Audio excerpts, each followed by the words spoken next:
Telegram kita. Ada salah satu SOP Diamond, yaitu menggunakan re-entry ekstrim dan MHV ataupun di time frame ketiga menunggu arah.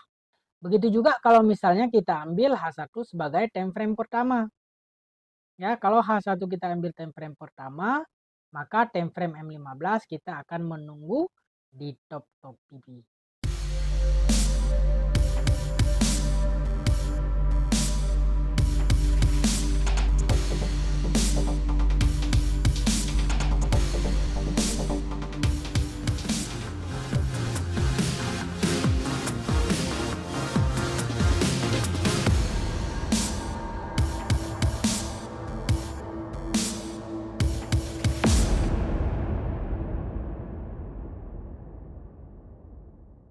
Assalamualaikum warahmatullahi wabarakatuh. Selamat datang kembali di channel Zulfikar FX.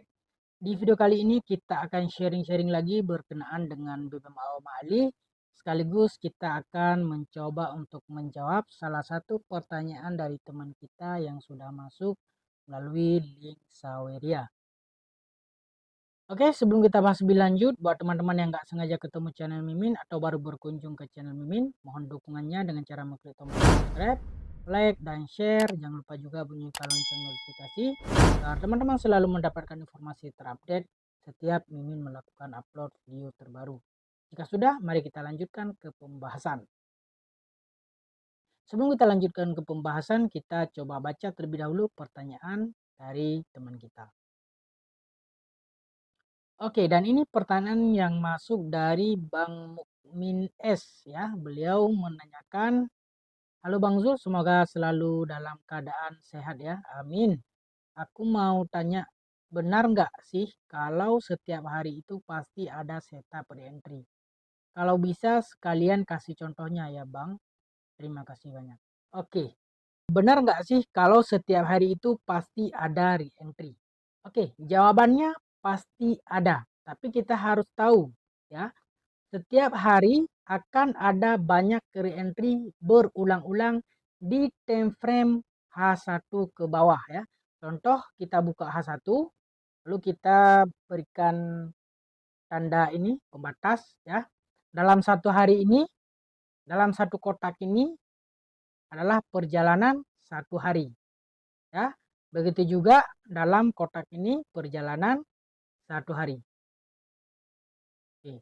Ini kalau kita buka kepada daily, dia berdasarkan satu candle daily. Nah, kalau kita menggunakan H1 ke bawah, setiap hari akan ada beberapa kali re-entry. Contoh pada hari ini tanggal 23. Nah, di sini kita bisa melihat ada beberapa kali re-entry yang terjadi. Ya, di sini kita bisa lihat ada satu kali re-entry, ada dua kali re-entry, dan ketiga terbatal. Nah, di sini hari berikutnya tanggal 24 ada satu kali re-entry ya, tertahan hanya sampai di sini. Jadi arah kuku naik lagi. Kemudian hari tanggal 25 ada juga sekali re-entry. Oke. Nah, di time frame H1 ke bawah setiap hari ada banyak kali re-entry. Ada yang follow trend, ada yang counter trend. Jadi kurang kualitasnya kalau terlalu sering berlakunya setup di H1 ke bawah terkhususnya.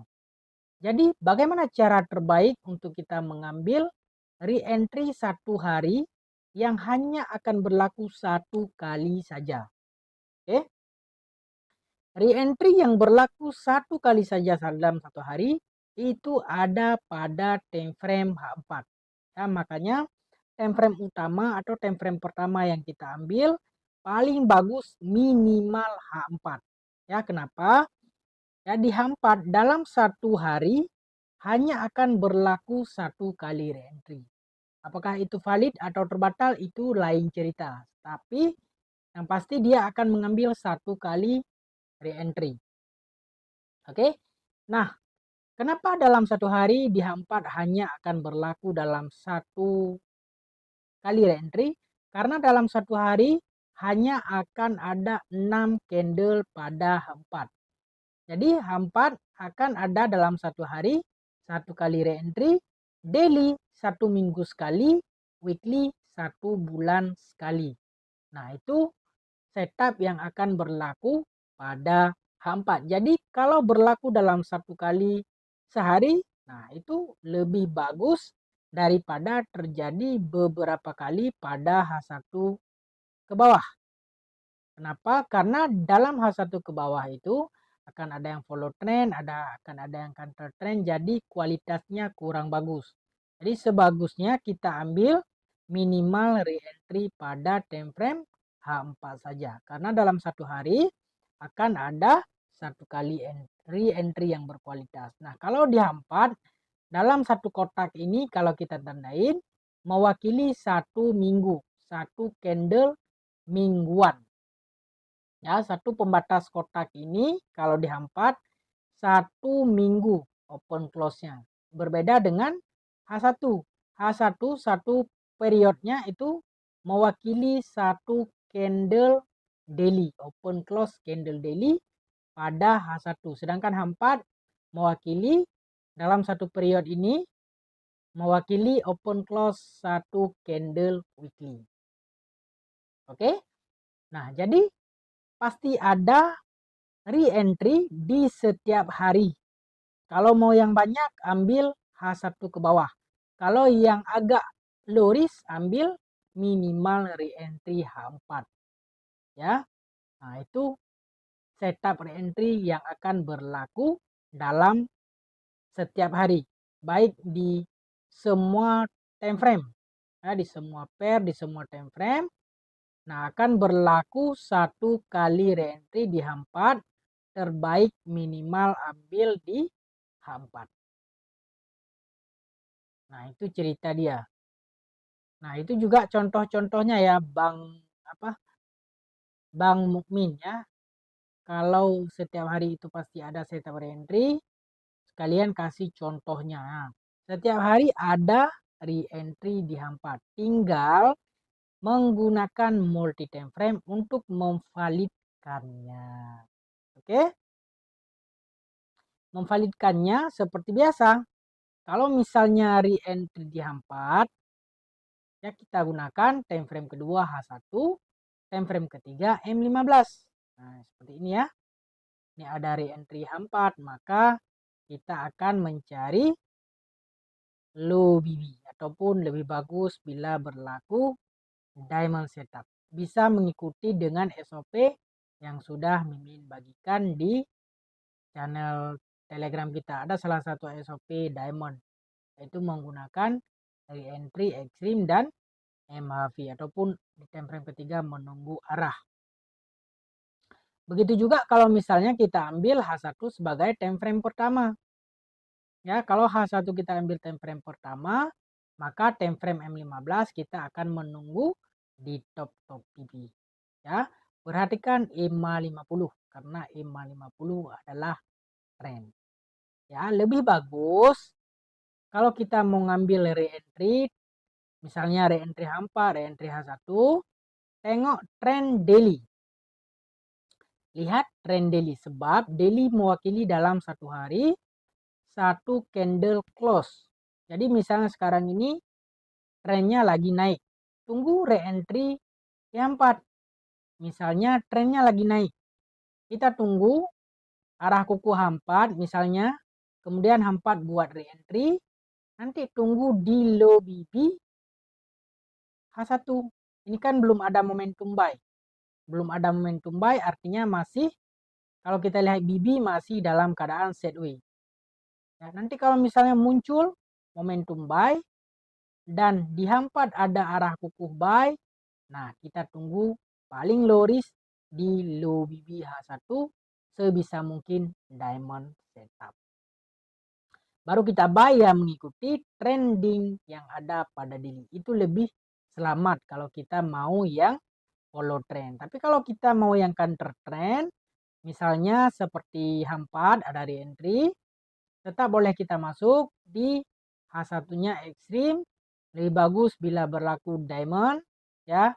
Nah, itu baru kita masuk untuk sekedar untuk perjalanan ke MA5, MA10 yang bertentangan pada H4. Apalagi marketnya kalau dalam keadaan sideways. Oke, tapi tetap kita harus ingat re-entry yang kuat adalah re-entry yang datang setelah momentum. Oke, re-entry yang datang setelah momentum adalah re-entry yang punya kekuatan yang lebih kuat daripada re-entry yang seperti ini. Ini sudah turun dari arah kemudian membuat re-entry. Nah, ini re-entry yang agak lemah dan berpotensi sideways sebab sinyalnya bukan dari momentum. Dan kalau kita perhatikan EMA50 bermain-main di antara mid BB, ini berpotensi untuk sideways. Berbeda dengan trending. Kalau trending MA50-nya berada di bawah mid BB ataupun di luar low atau top BB. Itu dalam keadaan trending.